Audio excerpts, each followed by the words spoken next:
Today we're going to look at the Cultural Background Study Bible. Now I have the NIV, but it's also available in the New Revised Standard Version and the New King James Version. So if you prefer any of those translations, when it first came out, I was only aware of it in the NIV, and that's when I picked this one up, but it's since become available in those translations as well. It's published by Zondervan, and it's available in hardback, which is what I have, as well as leather or some other leather type bindings. This is the personal size. It's also available in a more standard size, which is probably a little bigger. I'm not sure if it's available in large print or not yet. It's a full color study Bible, so all the pages are in full color. And as you can see, it is double margin with cross references in the middle. This is headed up by John Walton and Craig Keener. Those are two heavyweights, probably the top of the heap in terms of backgrounds of the Bible. Other contributors include Daniel Block, Richard Hess, Dennis Cole, Roy Gain, Dwayne Garrett, Tremper Longman, Victor Matthews, Edwin Yamauchi, and it also pulls material from the Archaeological Study Bible that Zondervan and Gordon Conwell Seminary put forth that we reviewed in our first Bible review video, in terms of both being full color and having a wealth of ancient Near East and Greco-Roman background material and resources. Those would be two in the same family to consider, the Zondervan's Archaeological Study Bible or Zondervan's Cultural Background Study Bible. They're very similar. One of my favorite things about this study Bible by far is this Hebrew to English translation chart at the beginning. Before you get into the biblical text, there are page after page after page of key Hebrew terms and the semantic range that those terms can have in translation. Like, for instance, ruach, the word for spirit or breath or wind.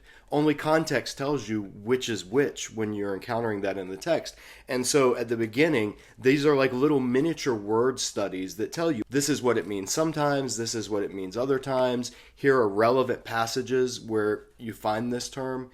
This is extremely helpful because, especially in Hebrew, there are terms, ruach or chesed is another term, that doesn't have a simple English translation. It has a semantic range or domain of possible meanings, and there's no one English word that captures it. And so having this right at the front, this is incredibly helpful for somebody who doesn't have access directly to the Hebrew text, but wants to look behind the text a little bit. Very, very helpful. There's also one in the beginning of the New Testament that has a number of Greek terms, more of a glossary, doesn't have the actual Greek. It's not as much of a word study as the Old Testament, but both are very good because so much of Bible study is seeing what these terms meant when they were first used by the original author in the original document to the original audience, rather than what the English words mean today. There's also a helpful list of ancient Near Eastern texts. In other words, these are texts from outside of the Bible that play an important part in how we understand, read, and interpret the Bible.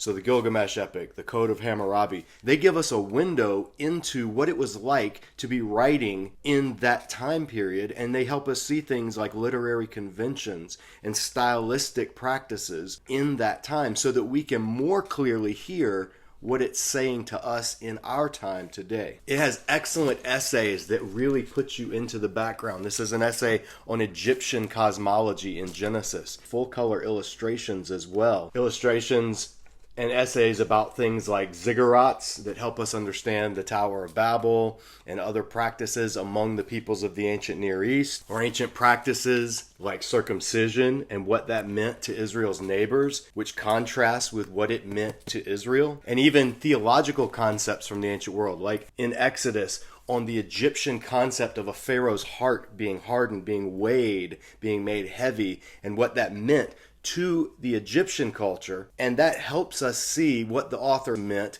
by talking about Pharaoh's heart being hardened, to avoid reading in later anachronistic theological systematic concepts or philosophical concepts into a text that probably had a specific cultural reference that many people have missed because they're not familiar with that culture. At the back, as with many study Bibles we look at, there's an abridged concordance So if you are thinking of a major term, but you don't exactly know which verse it appears in, you can likely find it in here. And a section of color maps, which is pretty standard for most study Bibles of this level. In terms of Genesis, the notes in the Cultural Background Study Bible don't really get into the questions of science that you find in young earth creationist or old earth creationist type approaches to Genesis. The notes in this are mostly rooted in putting the text in its literary and cultural background. And the peoples of the ancient Near East, when Genesis was written, weren't asking questions of science, evolution, cosmology, astrophysics,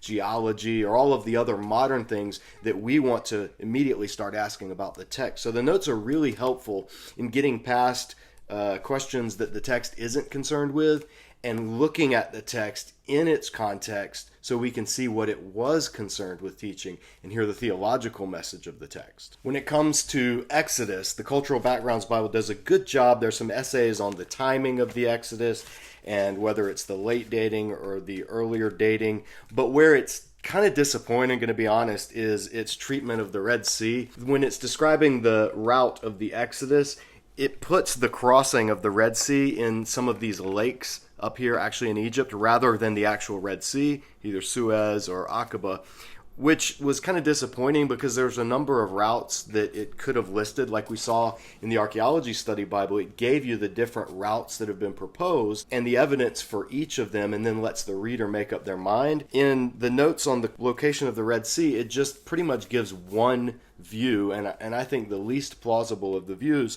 But then when it comes to their notes on the location of Mount Sinai, it actually spends time giving the evidence for Mount Sinai being in Arabia rather than the Sinai Peninsula, which I lean towards that one. So the notes on where Mount Sinai are located and the notes on where the Exodus or the crossing of the Red Sea actually happened, there's a little bit of tension there. Not sure what's going on there. So when it comes to Exodus, it's kind of a mixed bag. It's a little disappointing in terms of presenting the different views and theories around the Exodus, which is the most monumentous event in Israel's history. So if you're going to devote study notes to something, I think it should be that. But it also did provide some evidence for different readings of the location of Mount Sinai. So that's pretty interesting, and I'll partial credit. Now, when it comes to issues involved in Romans interpretation that we like to look at, unsurprisingly, since this is a cultural background study Bible, there's not much discussion of how to interpret these passages in Romans. So you don't really, it doesn't get into, do you take the Adamic interpretation of Romans 7 or the later Augustinian interpretation? There's nothing the notes really say about that. Same thing when it comes to issues of predestination or election. You're not going to find much discussion of Calvinism, Arminianism, election, because that's not the focus of the text. That's a theological discussion, and this is more concerned with the background and putting the text in its ancient Near East and Greco-Roman cultural contexts. However, when we get to Revelation, this is where this study Bible shines, because Revelation is so heavily rooted in the literary, archaeological, and cultural background, both of the Greco-Roman area of Asia Minor, as well as the Hebrew Bible that John alludes to or quotes from or repackages in his vision to express what he's seeing. And the notes in Revelation are massive. They do a great job giving the background to these seven churches. So when you come to, for instance, what we look at is Revelation 3 and Jesus' words to the church at Laodicea, there's actually a full-page article about how Laodicea had to pipe in their hot and their cold water so that you get the image of what it means to be lukewarm. Is not saying you're halfway to being a Christian. Lukewarm is you're not cold, which is good. You're not hot, which is good. You're lukewarm, which is nasty, and you want to spit it out, vomit it out. It does a good job on that one. Unlike Exodus, when it comes to Revelation, straight A's for the Cultural Background Study Bible. This is an excellent resource for that book. So the pros of the Cultural Background Study Bible, the first, right off the bat, it's got extensive background cultural literary notes, more than any other study Bible on the market. That is its bread and butter. That's what it's for. It also has incredible illustrations and photographs. So you really get to see the worlds of the Bible, and then articles about things that are very important in understanding what the text is talking about at the time. It also has a great treatment of the intertestamental period, the time between the Old Testament and the New Testament, and what all was happening in that time period, which is incredibly important. Sheds light on many of the things in the New Testament, and many study Bibles gloss right over that. I can't say enough good things about the feature we talked about earlier, the Hebrew words and the range of meanings that the Hebrew words have. That is such a helpful feature. As somebody who regularly teaches the Hebrew Bible, I wholeheartedly celebrate this feature. It's worth the price of the whole Bible, in my opinion. I think in terms of a study Bible, it does an excellent job of not taking a theological bias when it comes to issues like complementarianism or Calvinism, Arminianism, young earth creationism or old earth creationism, baptism, whether it's infant, whether it's adults. It doesn't get bogged down in later theological issues or controversies. And so for that reason, it's helpful in a broad range of church traditions. Also, the fact that it comes in the NIV and the NRSV, as well as the NKJV, which I don't recommend. I recommend either the NIV or NRSV. The fact that it comes in both of those translations is another feather in its cap. What are the cons? Well, they're not very many, actually. Nitpicky things, being double columned, again, I don't love that because you're not able to see the text, the structure of the text as clearly.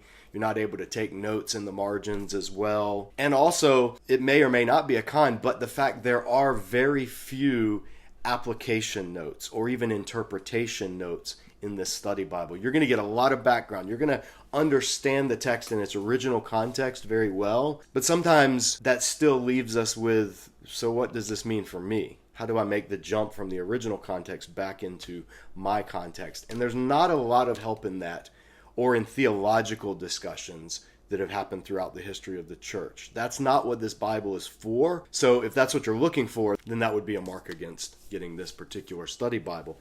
The last thing I'll mention, and this is super nitpicky, the pages, the paper it's printed on, at least this personal size edition that I have, they're thin, which Bible pages are almost always thin, but they're kind of chalky.